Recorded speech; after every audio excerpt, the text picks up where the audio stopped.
19 décembre 2020. Bonjour à tous, je l'oublie, je le reconnais trop souvent. Nous abordons un sujet sérieux et je vous demande d'agir et de tenter d'appliquer ce que je vous demande instamment.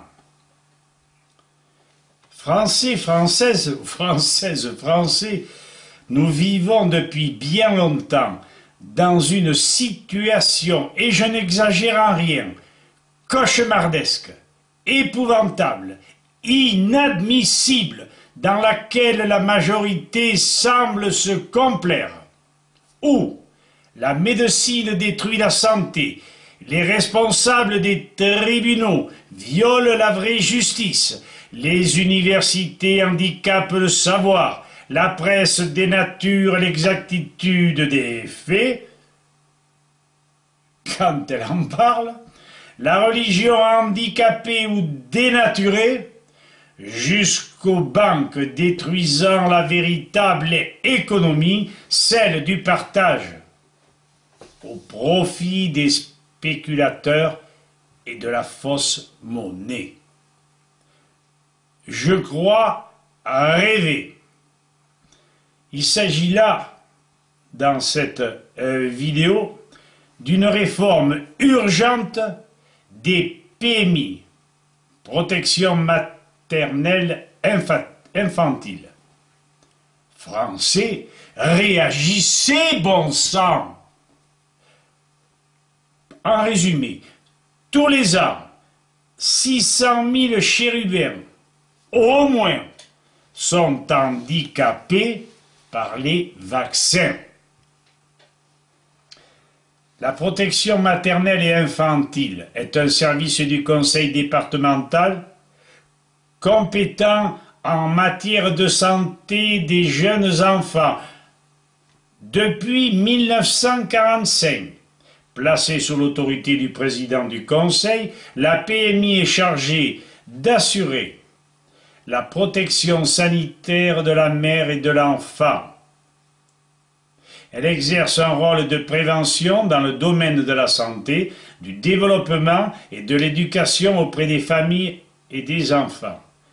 Mais tout ceci est pratiquement et trop souvent erroné et n'est pas suivi.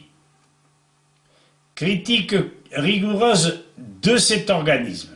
Non, il n'est absolument pas compétent en matière de santé puisqu'il induit en erreur toutes les futures mamans sur le plan vaccinal.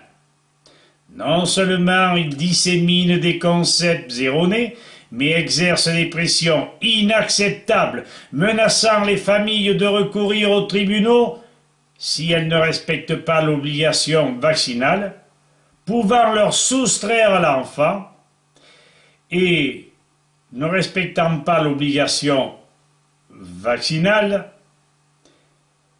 Et évidemment, il faut savoir que ces obligations sont réputées invalidantes par nombre d'experts indépendants.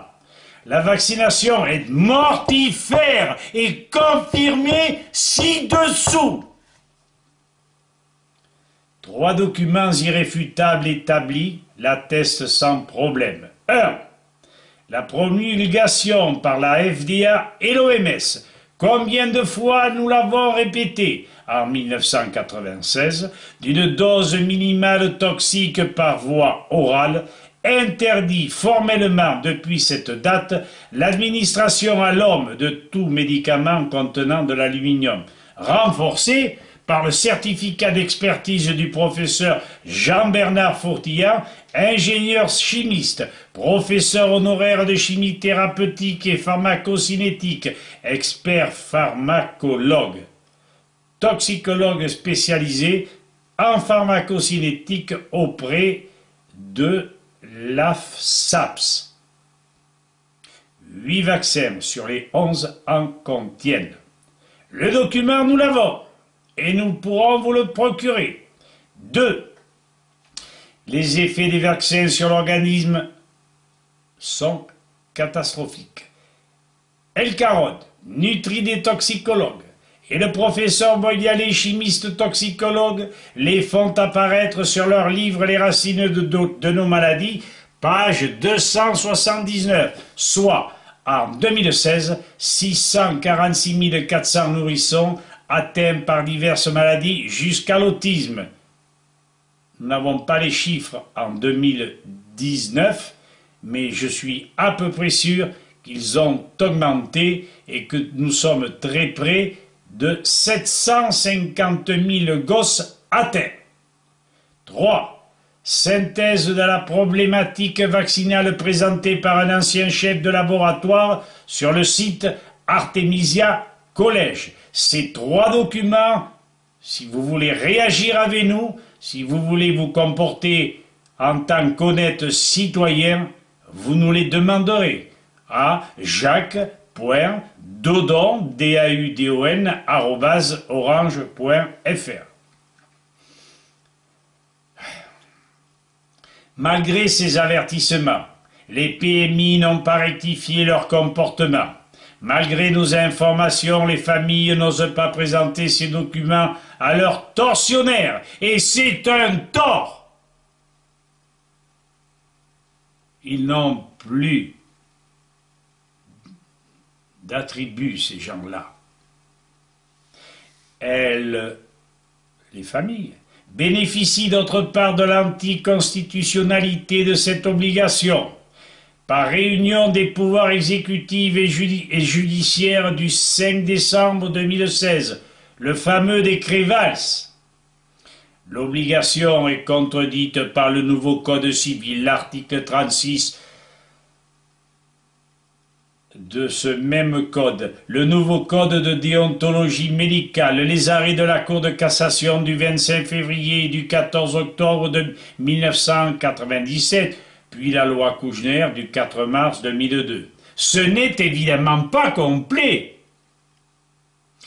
Il y a aussi le nouveau code de Nuremberg, n'est-ce pas?